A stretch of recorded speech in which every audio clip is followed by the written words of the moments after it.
नमस्कार साथियों, कैसे हैं आप सभी लोग। स्वागत है आप सभी का आज के क्लास में। मैं हूं नीरज।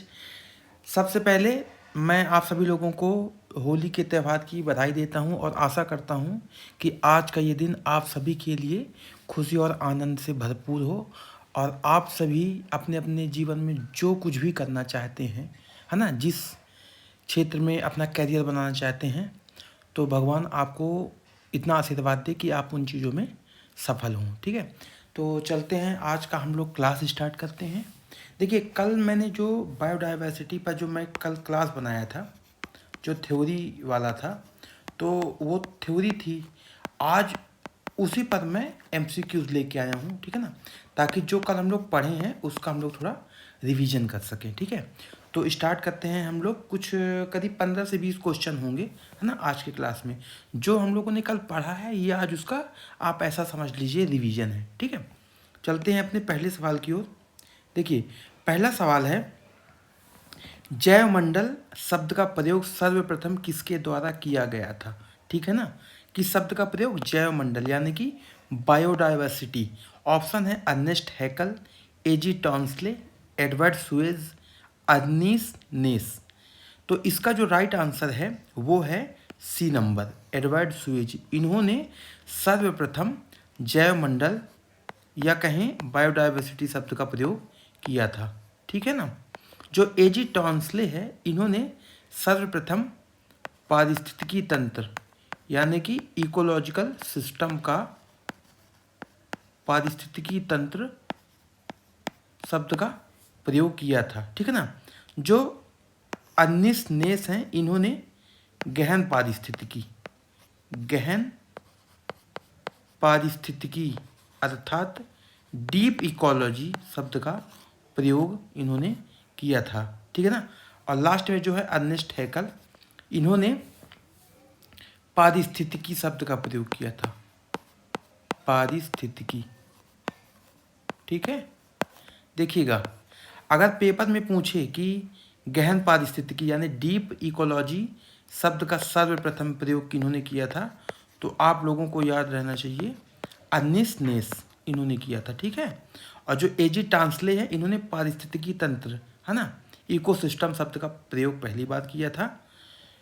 और एडवर्ड सुएज ने जैवमंडल शब्द का प्रयोग यानी कि जो बायोस्फीयर रिजर्व है, बायोस्फीयर रिजर्व, इस शब्द का प्रयोग पहले एडवर्ड सुएज ने किया था।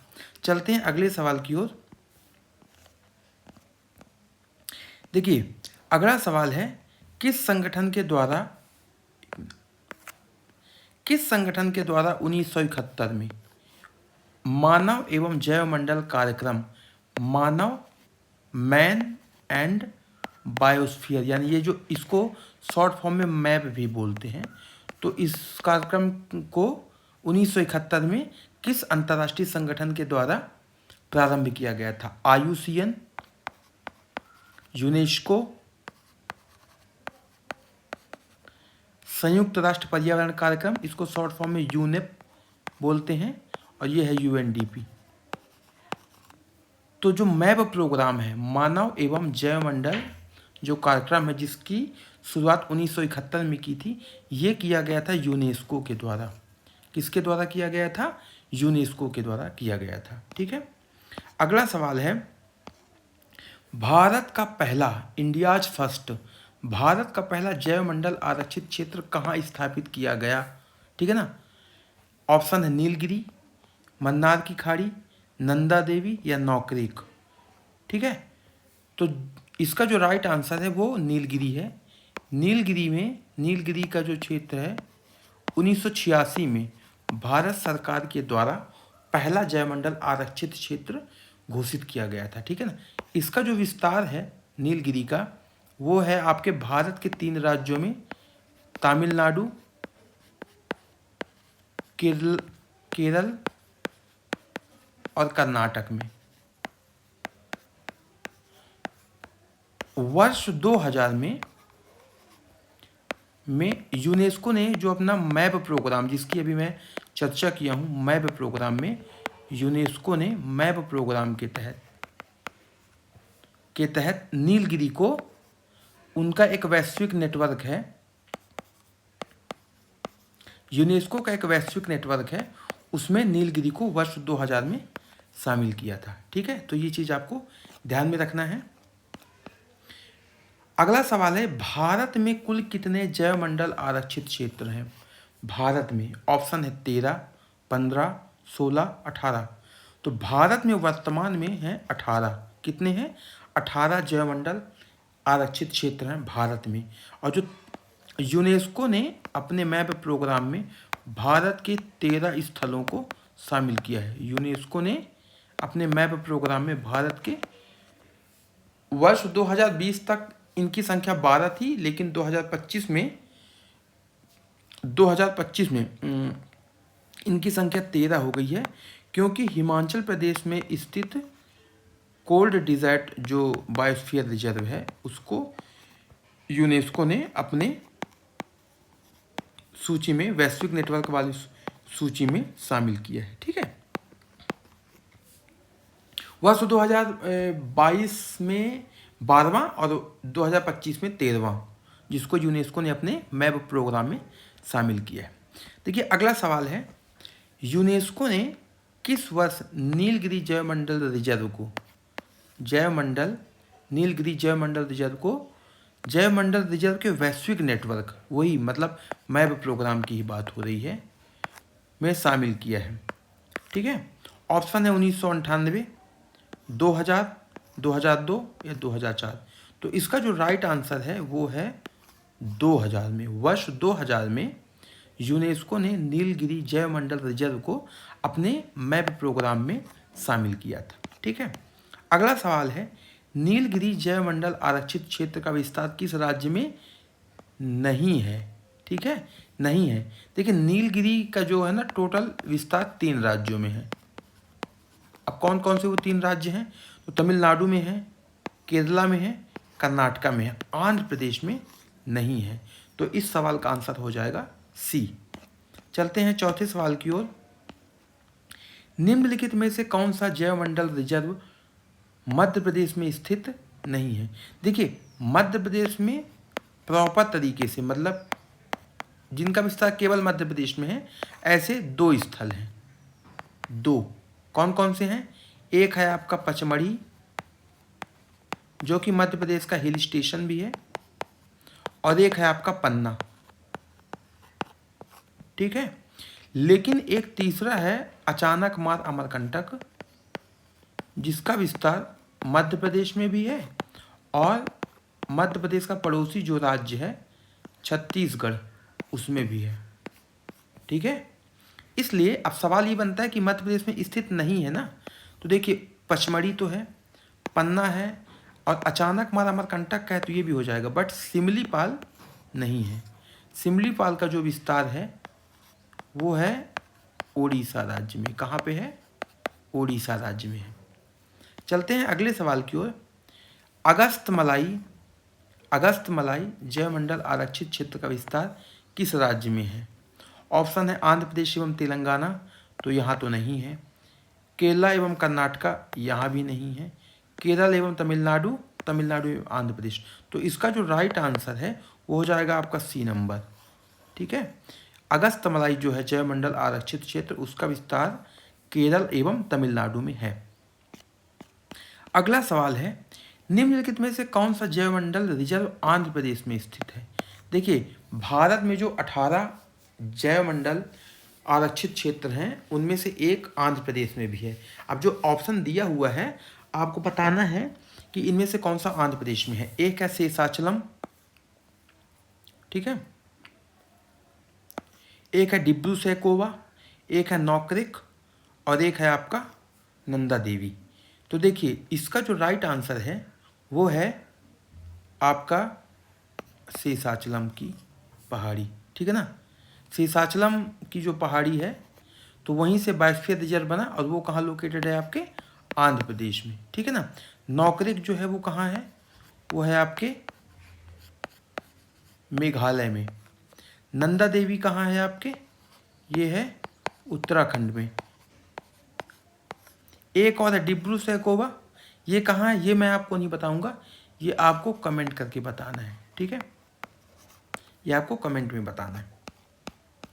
अगला सवाल है, वर्ष 2025 में यूनेस्को ने भारत के किस जैवमंडल रिजर्व को अपने वैश्विक नेटवर्क में शामिल किया है?